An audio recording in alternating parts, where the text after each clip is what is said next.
Hey everyone, this is Luke with My Simple Land, here to talk to you a little bit about three factors that I'm seeing here in 2024 as 2024 is wrapping up. The three factors that I'm seeing impacting land values the most. I think this is something that all landowners, buyers, sellers need to pay attention to. And from my point of view, someone who's looking at hundreds of pieces of land every single year, buying dozens and dozens of pieces of land and selling dozens and dozens of pieces of land. These are the things that I'm seeing impacting values the most. If you're new here, welcome. My name is Luke Miller. I own My Simple Land. We're buying and selling land here in the state of Virginia and some surrounding areas too. But I put these videos together to give tips and tricks and kind of behind the scenes looks at someone who buys and sells land, like I said, so that you can be better equipped to either get a better price for your land or sell your land quickly, or maybe do this on your own. Let's get into those three factors that I'm seeing. Number one, zoning and land use. This is kind of one of those factors that is hard to pinpoint and hard to understand.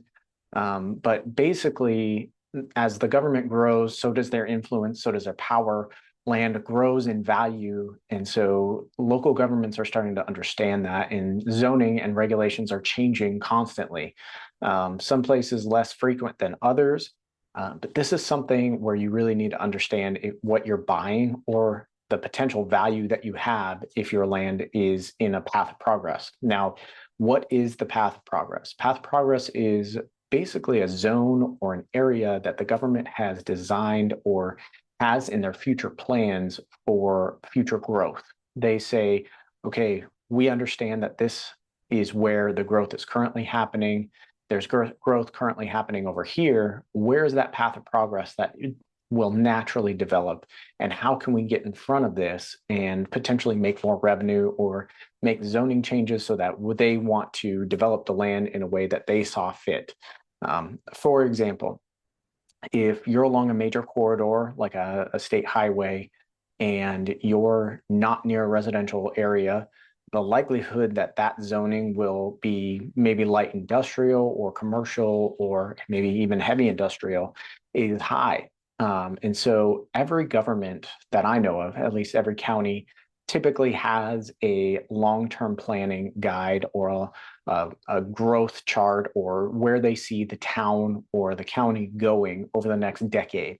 And typically this is available online, but you might have to call. But you can figure out where the path of progress is and where it's going. And that will help you determine your next steps. And so if you currently own land and it's in the path of progress, you got to figure out what that zoning is. Because that's going to impact the value that you have. And the last thing you want to do is be uninformed about the value of your land. And so if you know that, you're better able to either calculate your return or calculate your offer price if you're buying. And so zoning is becoming more and more of a thing that I'm seeing. All right, number two, it kind of goes along with the zoning regulation, but it's proximity to major intersections or basically location. Now, everybody knows the old adage, location, location, location, but I think as we're ramping up and values are going higher and higher and higher, everything feels a little bubbly and maybe tumultuous. And so people are starting to understand that maybe these values are a little bit inflated. Maybe things aren't quite as rosy as the government is saying they are.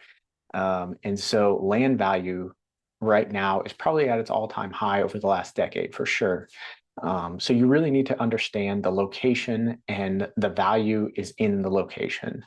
If you're in a very rural area, far away from services, your value might be high right now, but I would guess that those values are going to crash a little bit harder than something on downtown Washington, D.C., or some other area that's very close in proximity to nice areas that are maybe in the path of progress, but also just near social services, near hospitals, near the DMV, things like that, that are things you don't think about when you're buying a home, but you just want to have it nearby. So that's number two. All right, number three is the market trends. Like I talked about earlier, land is at a high value right now. There's no question about it. A lot of it is driven by people wanting to get out of cities. But also, a lot of that run up was because of low interest rates. Now, the last 2 years, interest rates have been higher. We're starting to see them maybe creep down a little bit. And I personally believe that the election is going to have a big impact on interest rates. And so I right now might be hesitant to buy something on a bank interest loan, given where the election's at right now. Now, I say that, and I actually am making purchases with bank loans right now, but I am buying undervalued property, and that's a big difference right now. If you're buying at market rate, and you're buying good property, you want to be a little hesitant on what the interest rates are going to do. I personally believe that the city dwellers that are looking to get more rural land, that might subside. I don't think it will be a huge mass exodus where, like it has been the last 4 or 5 years. But I also personally believe that there might be some trends where it might pull back. People might say, well, the cities aren't so bad. We're going to hold off. Now, that could create selling opportunities for folks that are maybe rushed into a purchase in COVID, and they're realizing that they're not using that land that they actually bought. But it also might, and so there's buying opportunities there for folks that might want to sell that land. But there's also selling opportunities for folks as well. When you have a piece of property in rural areas, I don't think that demand is going away. So those are really the big. Sorry about that. My battery died on my camera. You can tell I'm still getting used to filming videos and being a part of the YouTube journey. But anyway, what I was saying is those are the 3 things that I'm really seeing impact values the most right now here in Virginia, but also probably nationwide. But as I can say, I can only really speak for Virginia and maybe the surrounding areas. I think if you're wanting to sell for maximum profit, you might look at selling right away.